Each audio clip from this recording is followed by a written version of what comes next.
After over 4,000 hours of playing New World, I've compiled a list of over 30 tips and tricks that I've learned from playing the game or from friends that honestly completely changes your gameplay and makes it a better gaming experience.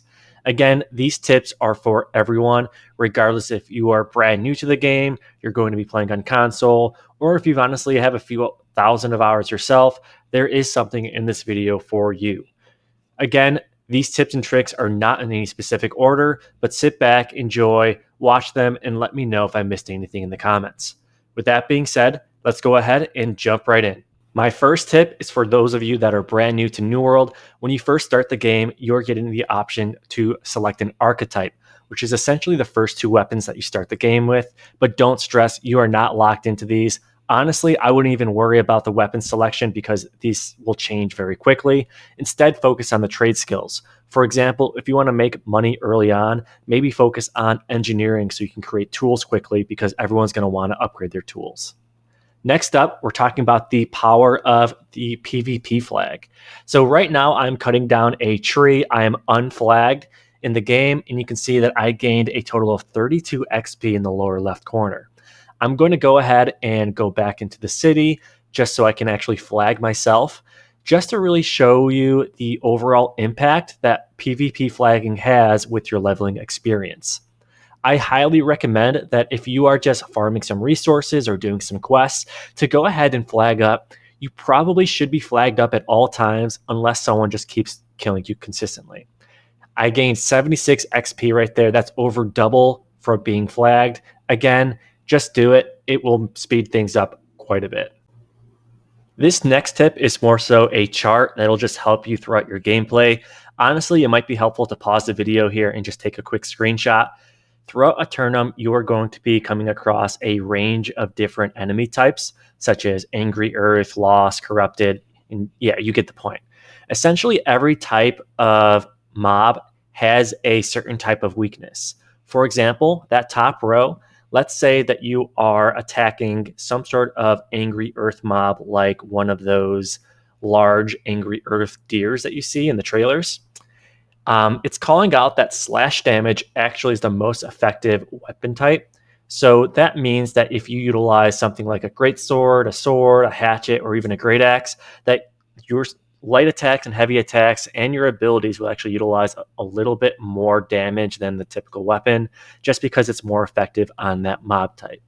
On the right side of the chart, you're going to see a handful of different types of gems because these different mob types are also weak towards certain elements.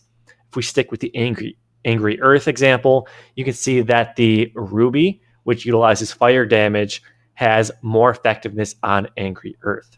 For example, if I'm using a hatchet with a Ruby within the hatchet, I'm going to be dishing off as much damage as possible towards that mob type. So again, this is just good to know. I'm not saying that just because slash damage is the most effective against Angry Earth, that you should only use weapons within that category, just because every weapon has unique skills and abilities, and it might be useful based on your overall team's distribution of weapons and whatnot. So again, if you guys wanted to, go ahead and take a quick screenshot of this, because this is just something that's good to know as you progress throughout Aeternum. My next tip is just to let you know to don't stress out about your equipment until you're max level. Just keep continuing the main story quest, level up your character. Your gear is just going to be outdated as soon as you level up, so just don't stress too much about it. Just level up, and then once you hit max level, that's when you can start investing a little bit more and focusing more on your actual gear just to get you to that next level of gameplay. Next up, within every city, you're going to see a different icon based on your faction type, where you'll be able to utilize a faction store. There's a handful of items in here that are actually worth utilizing your tokens for, especially early and late game. For example, if you scroll down to the last title of the faction shop, you're going to see a handful of different types of gear. I mean, you can get 675 gear score items with great perks right off the bat. Honestly, when I start a new character, one of the first things I actually try to focus on is grinding out that equipment, as well as picking up some important crafting items. Another location that's in most towns that is worth calling out is the Gypsum Kiln. You'll see that it looks like that icon there. And this is honestly a place that you want to check out as you're leveling up your character. And as soon as you hit level 65, you can craft a ton of gypsum orbs. And most importantly, you can actually upgrade gear and create high gear score gear. For example, this is a 700 gear score item with enchanted ward and fire harnessing. There's tons and tons of great perks on these pieces of equipment. Instead of dropping tons and tons of gold getting one specific piece, check this out because chances are there's a piece here that you can craft extremely cheap for and save you tons of gold. This next tip is focused on the attribute system and the importance of hitting certain thresholds. First of all, don't stress if you put something in the wrong spot. You can very easily respec for a very low cost, so don't worry because you're going to be doing that extremely a lot as you change up your build. The most important thing I want to call out here is the importance of hitting certain thresholds for each attribute, just because you get certain bonuses after accomplishing certain thresholds. For example, you can see these different bonuses I get for the Constitution attribute because I broke 150 Constitution. You're going to want to play around with your build to hit and maximize the bonuses for each attribute to benefit what you're trying to accomplish with your build. As you progress your character, you're going to gain a territory standing bonus in certain territories, allowing you to choose one of 3 different bonuses. I just want to call out that storage is king. Whenever you are offered the ability to upgrade your storage, take it. Otherwise, take the benefit that you think will help the most in that area. When it comes to selecting the 2 weapons that you plan on utilizing for your build, it's very important to look at the attribute that that weapon scales off of. For example, the fire staff scales off of intelligence, while the spear scales off of dexterity and strength, which basically means those 2 might not work perfectly together. However, the fire staff and the ice gauntlet both utilize intelligence, so when you dump points into intelligence, it's helping both of your weapons. I'm not saying this is a make or break situation, but I am saying that it's probably worth focusing on weapons that complement each other just to get the most out of the attributes that you invest in. But again, it's up to you, so start exploring and have some fun with your build. Another quick tip for you beginners out there, as you explore Aeternum, you're going to see these blue glowing notes. Just go ahead and read them. You get a quick XP bonus, so it's totally worth just clicking a quick button and picking up easy XP. Next up is kind of a funny, interesting tip. Just because you can actually store a ton of water in one of your slots, and it's actually extremely useful for the leveling experience. Go ahead and find a river and just start collecting water, put it within one of your consumable slots, and utilize that to heal you as you progress and level up. It's 100% free and honestly pretty effective all the way up to around level 30 or so. Next up is a fun tip about Transmog. This game has a great Transmog system, but you do require 1 Transmog token in order to capitalize and use one of these skins. So one thing that I found out that's pretty interesting is that you can actually gain 1 free Transmog token per week from elite chests. So go ahead and do your chest runs daily just to pick up on these tokens. Plus, it's 1 per character per week. So you can go ahead and create multiple characters to pick up multiple tokens if you really wanted to. This next quick tip is for those of you that have tons and tons of gold and you don't know what to do with it. The current player cap to holding gold is 1 million. However, if you really have to, you can create your own company just to bump up that max capacity. A company's storage in regards to gold capacity is 5 million. So if you really have a ton of gold, go ahead and create your own company just for an extra bank to hold all of that money. This next tip is for all of you players, and it's regarding the utilization of maxing out your stamina. Every time you dodge, you use up stamina, and if you are not utilizing the hardy perk, then most builds are actually only limited to 2 dodges. If you have this hardy perk, you can dodge up to 3 times and really boost up your overall survivability. At level 25, you unlock the activity card for the seasonal rewards. Again, this activity card is essentially a bingo card where if you do a certain activity, you can stamp a location and try to get a bingo to max out and get more seasonal XP. One thing to call out though is that you do get wild stamps, which is essentially like a free space that you can choose anywhere on the board. And just watch the sequence I'm using here on this bingo board. Every time you get a bingo, you get one free wild stamp. So you really don't have to do every single activity. Just by being smart about where you're placing these stamps will save you a ton of time and max out your overall season XP every single activity card you complete. My next tip is about being as efficient as possible with your gear sets.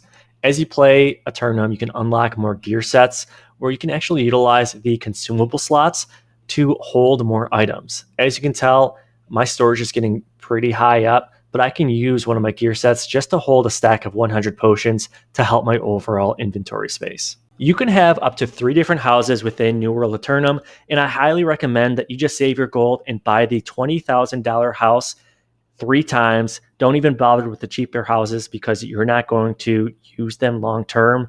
Larger house means larger storage, so focus on getting those as soon as possible. Did you know that you can get some really cool mount skins without having to pay even a dime? At the end game of New World, you're going to be able to complete level 3 expeditions, allowing you to get some pretty cool drops, including these mount skins. For example, I got this really cool lion skin just by completing the M3 Depths expedition and getting it from a mob drop. By utilizing buy orders, you can really max out the storage shed capacity within your different storages. As you can tell, I have over 13,000 weight in this storage just because I really wanted to stock up in one certain resource. I went ahead and just set up tons and tons of buy orders for extremely cheap and basically use it as a dumping ground where I have tons of these resources where I'll eventually flip down the road. One of the most important tips I have to share with you in this video is to not ignore the music trade skill. By playing certain songs, you can actually get a large buff in a handful of different areas that really help your overall progression in the game. I'm going to go ahead and show you a quick sneak peek of what you'll actually be unlocking. But for example, just at level 25, you can play a certain song that boosts the overall XP you get from every activity you do. So when you start your character, start playing this song to really get the most out of it. If you enjoyed these tips so far, go ahead and hit that like and sub button. It really helps me out. My next tip is that you should be doing at least 3 faction quests every single day. And that's because you get a huge daily bonus 3 times by doing these quests.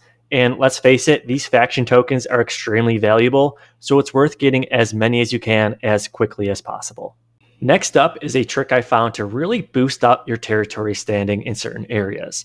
First things first, listen to my previous tip and play a territory standing gain song utilizing that music trade skill just to get a buff before you do this activity. Next up, you're going to want to stock up on a ton of cheap raw food. I like to use red meat because it's always really cheap on my server, and you're going to craft a ton of meat bait.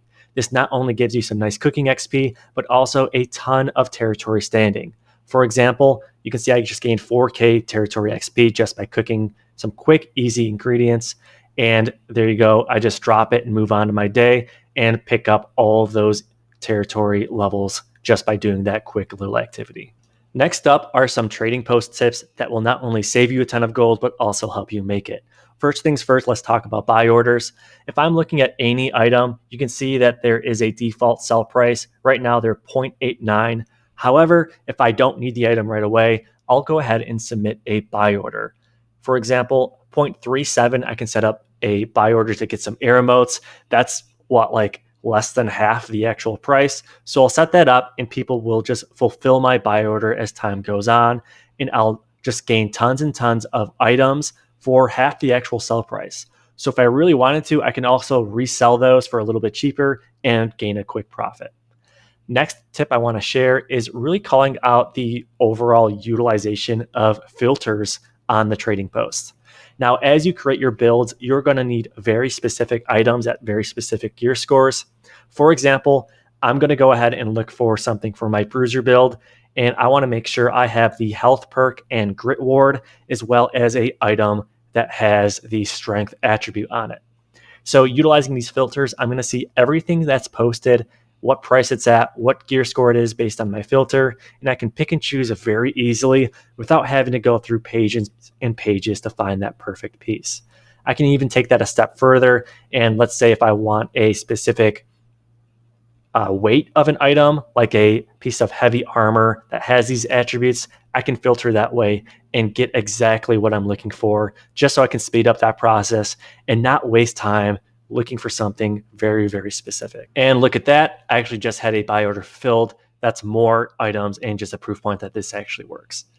Next up, my tip is don't be a hero, utilize camps. So, regardless of what you're doing, maybe it's a hard PvE content, or maybe you're just doing PvP races, make sure you utilize camps in this game. It's really just a backup plan. In case you die, you don't have to walk all the way back to where you were. You actually just respawn right at the camp. So, go ahead and just play it safe. Throw up a camp here and there when you're exploring just to save you in case you do have a little bit of an accident. If you're anything like me, you could be a little bit hesitant when it comes to dropping your gold and buying certain items. But my tip here is to don't worry or don't stress about investing in trophies. You're going to be utilizing trophies the entire time you play this game. So it's 100% worth the investment. Go ahead. If you want to be crafting, you really need to focus and invest in crafting trophies. One of the trophies I recommend you invest in early on are the combat trophies. It gets you a buff in certain types of troop types and just helps you level up and get through some of those harder expeditions as you level up. And my last tip is for you guys to really utilize these shrine icons throughout the map. If you are exploring, just starting a character, go ahead and stop at every single one of these. It will allow you to quickly teleport to certain locations on the map and honestly save you tons and tons of time and also give you a quick XP boost.